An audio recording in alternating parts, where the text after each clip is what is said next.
The wind cut across the Montana Valley like a knife, dragging with it the kind of cold that made even the mountains groan. And as the sun bled its last orange streaks across the horizon, the old cowboy, Colton Reeves, walked his tired horse along the frozen trail, shoulders slumped beneath, burdens heavier than any winter. Storm, grief for the family he lost, shame for the man he used to be, and an aching loneliness that gnawed at him like wolves in the dark. He didn't expect that tonight would be the night everything changed, the night he was forced to rise again, because just as he neared the wooden bridge that crossed the narrow creek, he heard it, first a muffled cry, then a second, then a frantic, tiny wail that didn't belong in a place as cruel as this frozen nowhere, and instinct snapped awake inside him. He slid off his horse, boots crunching in the ice as he listened harder, heart pounding like it had forgotten its own rhythm. And then he saw them, a basket, half sunk in the icy creek, bobbing violently as the current dragged it toward deeper water, and inside, 3 babies wrapped in torn blankets, their faces red from screaming and frostbite. And for an instant Colton thought he was hallucinating from the cold. But when the basket tilted, one tiny arm flailing out as the water splashed its fragile skin, he moved before thinking, shucking his coat, jumping down the frozen embankment and plunging into the creek. The water hit him like a wall of needles, every muscle locking, every breath stolen. But he forced himself forward, lungs screaming as he grabbed the basket just before it slipped under.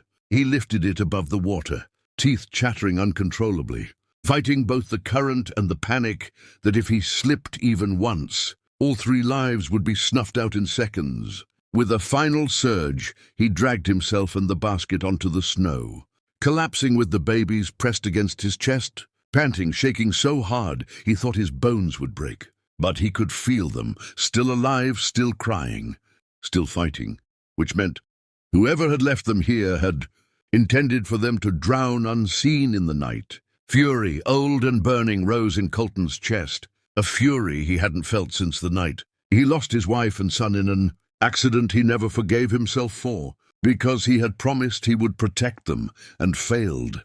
But now, holding these shivering, abandoned infants, something inside him clenched like a vow reborn.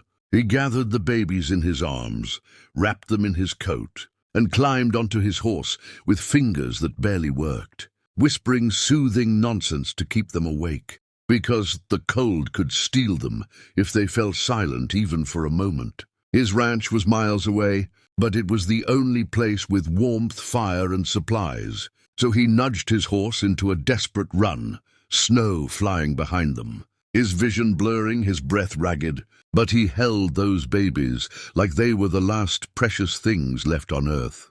Halfway home, the smallest one stopped crying, and panic clawed through him, so he pressed the child to his chest, murmuring, begging, pleading for just a little more strength.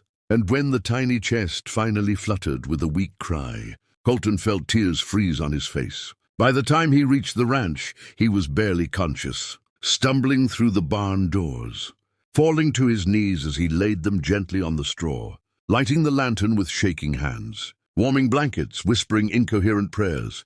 He didn't know who they were, didn't know who had tried to drown them, didn't know why fate had placed them in his path. But as he watched them breathe, 3 fragile miracles, Colton Reeves realized that this night had given him something he thought he'd never feel again: purpose, responsibility, and a spark of hope buried beneath years of sorrow. A spark that whispered that maybe, just maybe, saving these babies might also save himself. Morning came slow and grey, filtering through the barn's cracks as Colton dragged himself awake, every bone stiff from the icy water he had braved. But the first thing he saw was the smallest baby's hand gripping his shirt, tiny fingers curled with surprising strength, and that alone made the cold night worth every second. Over the next few hours, he fed them warmed goat milk, wrapped them in every soft cloth he could find, and built a fire so hot the entire barn felt like summer. And as the color slowly returned to their cheeks, he felt a swelling of emotions he didn't expect: fear, protectiveness, tenderness, and above all, a fierce determination not to let harm touch them again. But the world did not allow miracles without consequences, and by noon, riders appeared at the far end of his property. 3 men in dark coats, the kind of men whose presence made the air tighten. And Colton felt his jaw clench, because the moment he saw them, he knew they were connected to the babies. He stepped out to meet them, body aching, voice steady, and they claimed to be searching for a stolen possession, which made Colton's blood boil, because only monsters described abandoned infants as possessions. When he refused to let them onto his land, one man smirked and hinted that the county sheriff would be more reasonable. But what those men didn't know was that the sheriff was Colton's late brother's closest friend. And when Colton sent word, Sheriff Holden arrived before dusk, listened to everything, looked at the babies, and swore an oath to protect them no matter what.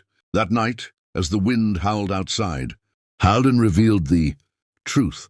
Those men worked for a trafficking ring that had been under investigation for months. A ring known for dumping unwanted infants when deals went wrong.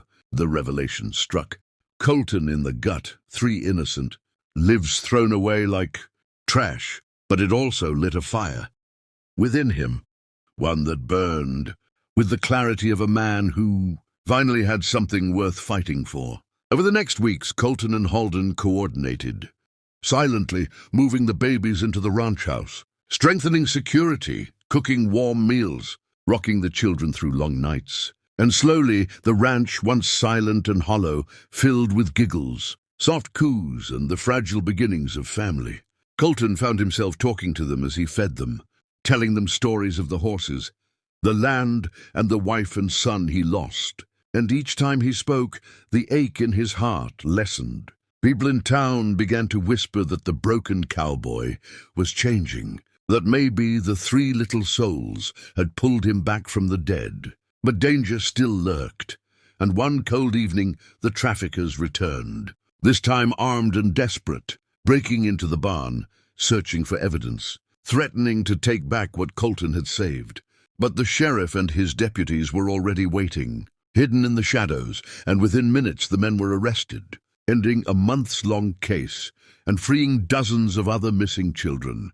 The news spread across the county, and reporters arrived wanting the hero's story. But Colton refused the spotlight. He didn't want praise. He just wanted the babies safe. Days later, the sheriff's department confirmed that the infants had no surviving relatives, no names, no home, until Colton stepped forward, hands shaking but voice firm, claiming guardianship. It took weeks of paperwork, background checks, interviews, but when the final approval came through, Colton held the documents to his chest and cried openly. For the first time since the night he buried his family, he named them Hope, River, and Faith, 3 names that reflected the night he found them, the creek that nearly stole them, and the miracle they brought into his life. As years passed, the ranch grew lively again, filled with small muddy boots, laughter ringing through the fields, and Colton teaching them to ride, to be brave, to be kind. Whenever strangers asked why he chose to raise 3 abandoned infants alone, he would look out at the mountains and answer softly, "They saved me first." And though the world had tried to drown them in an icy creek, fate had different plans, plans written in courage, sacrifice, and a cowboy's broken heart stitched back together by the smallest hands imaginable. And so, as the story closes, the camera would pan across the warm ranch, the glowing windows, the sound of children laughing, and Colton Reeves, once a lost man, now a father reborn, living proof that sometimes the most powerful miracles rise from the coldest nights. If you enjoyed this powerful and emotional story, don't forget to like, share, and subscribe to the channel. Your support helps bring more heart-touching, inspiring, and unforgettable stories to life. Turn on the notification bell so you never miss the next chapter of courage, love, and destiny.